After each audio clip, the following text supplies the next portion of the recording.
The iPhone 17 Pro Max is a stellar flagship phone based on my testing. You get a more powerful zoom camera, better sustained performance, and the longest iPhone battery life ever, a head-turning design.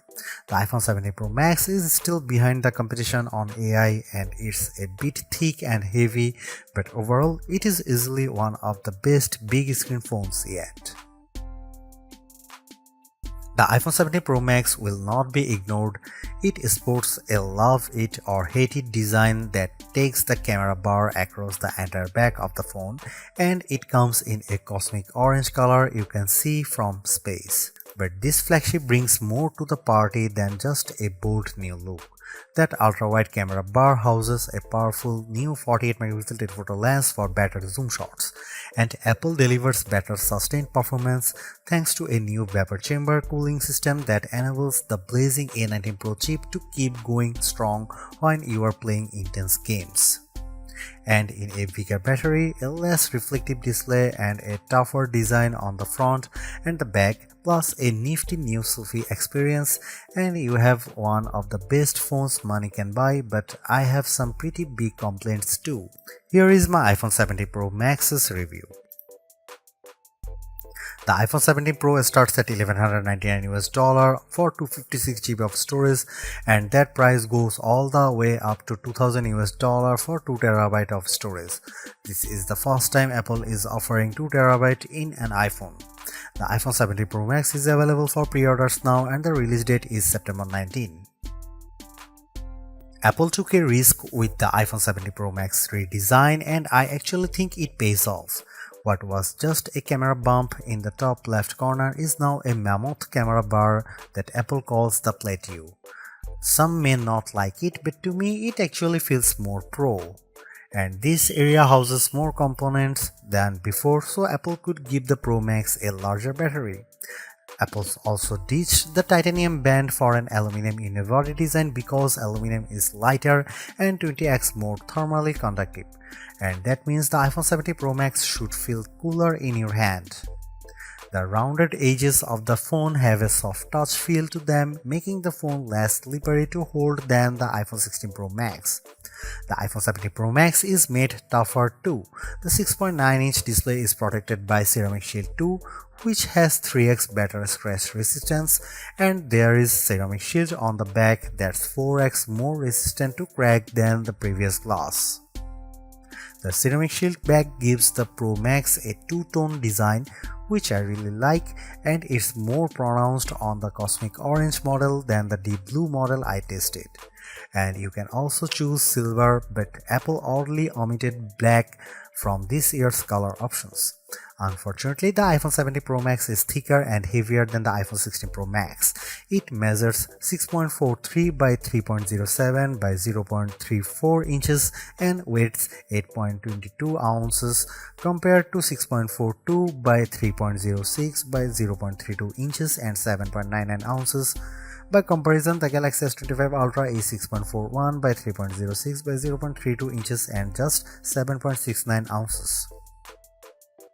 The new iPhone 17 Pro Max is ready for bright sunny days thanks to a brighter 6.9-inch OLED panel that's rated for 3000 nits of peak brightness, up from 2000 on the 16 Pro Max. There is also an improved anti-reflection layer, which means you'll get less glare on the panel when you are watching movies or surfing the web. When I held the iPhone 17 Pro Max or 16 Pro Max in my hand and turned the phones in direct sunlight, I noticed less reflections on the newer iPhone.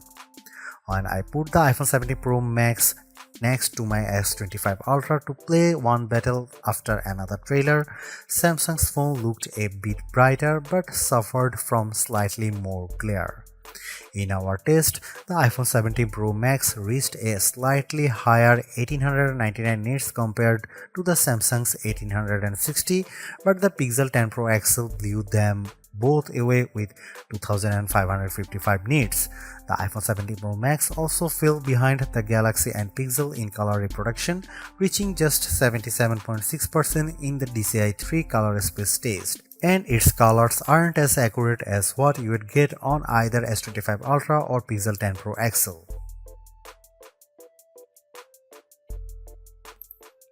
The iPhone 17 Pro Max is now a triple threat with three 48 megapixel cameras including a telephoto zoom with a sensor that's 56% larger that can deliver up to 8x optical quality zoom, and you get an 18 megapixel center stage front camera that can do a very neat trick.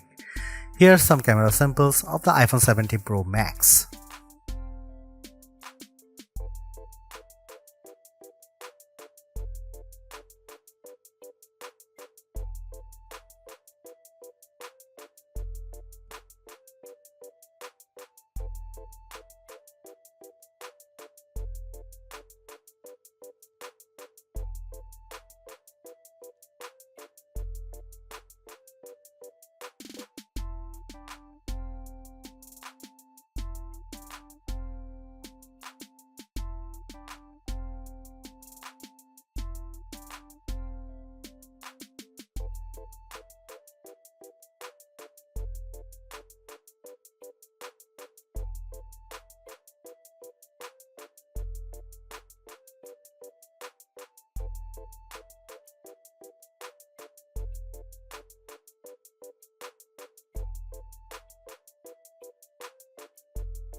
The last couple of iPhone Pros have faced criticism for overheating or just not offering great speeds over long periods, but the iPhone 17 Pro Max answers the call with a claimed 40% better sustained performance with its A19 Pro chip, which is made possible by a new vapor cooling system.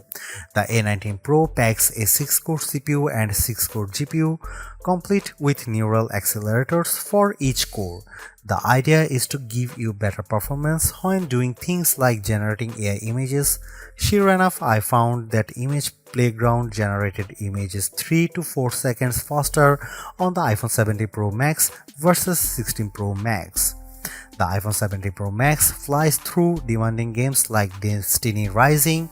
The action remained fluid with multiple enemies on screen, and the graphics and lighting effects look stunning. On Geekbench, which measures overall performance, the iPhone 17 Pro Max beat the Samsung Galaxy S25 Ultra on the single and multi-core portions of the test. The new iPhone also finished our video transcoding test 30 seconds faster than Samsung's device. Most impressively, the iPhone 17 Pro Max beat the S25 Ultra in our graphic testing. After Samsung had pulled ahead over the last couple of years on 3D Mark Solar Bay Unlimited, we saw frame rate of 46.6 compared to 42.4 FPS for the Samsung. That's a big jump from 28.1 FPS for the iPhone 16 Pro Max. But what about sustained performance? The iPhone 17 Pro Max uses a vapor chamber cooling system that is designed to minimize heat and keep it away from the key components. To test sustained performance, we ran the 3D Mark Wildlife Extreme Stress Test, which includes 20 runs of the same demanding graphic test. And then we ran it again to see the results after 40 minutes. The iPhone 17 Pro Max turned in a stability score of 68.4%, which is 16 points higher than the Galaxy S25 Ultra. The new iPhone also outperformed the iPhone 16 Pro Max, though we strangely saw a bigger delta after the first 20 minutes.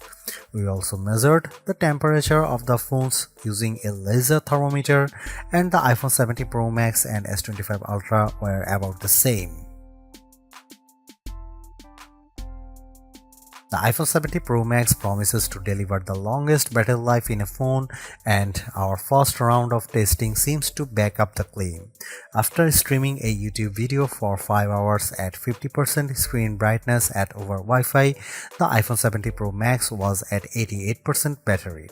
That's better than the iPhone 16 Pro 80% and the way better than the Galaxy S25 Ultra, which was 75%. On our battery test, which involves web surfing at 150 nits of screen brightness, the iPhone 17 Pro Max lasted an epic 17 hours and 54 minutes. That's the longest lasting iPhone we have ever tested and puts Apple near the top of our best phone battery life list. It also beats the iPhone 16 Pro Max's 14 hours and 17 minutes as well as the Galaxy S25 Ultra's 14 hours and 27 minutes in the same conditions. The iPhone 17 Pro Max is rated to get 50% charge in 20 minutes with Apple's new 40-watt charger, and in our testing we did see an improvement. The phone got 64% in 30 minutes, better than the 55% for the iPhone 16 Pro Max. The wireless charging speeds via MagSafe remain at the same at 25 watt with a 30-watt adapter. At iOS 26, Apple's new software update has plenty of upgrades including a sleek liquid glass design, but I am more impressed with features that make your life easier, such as call screening and hold assist in the phone app. I also like that iOS 26 is more personal. You can set custom backgrounds in the Message app as well as send polls to family and friends. In terms of Apple Intelligence, Visual Intelligence gets an upgrade as you can now ask questions about whatever's on your screen. You can either search via Google or ask questions via ChatGPT.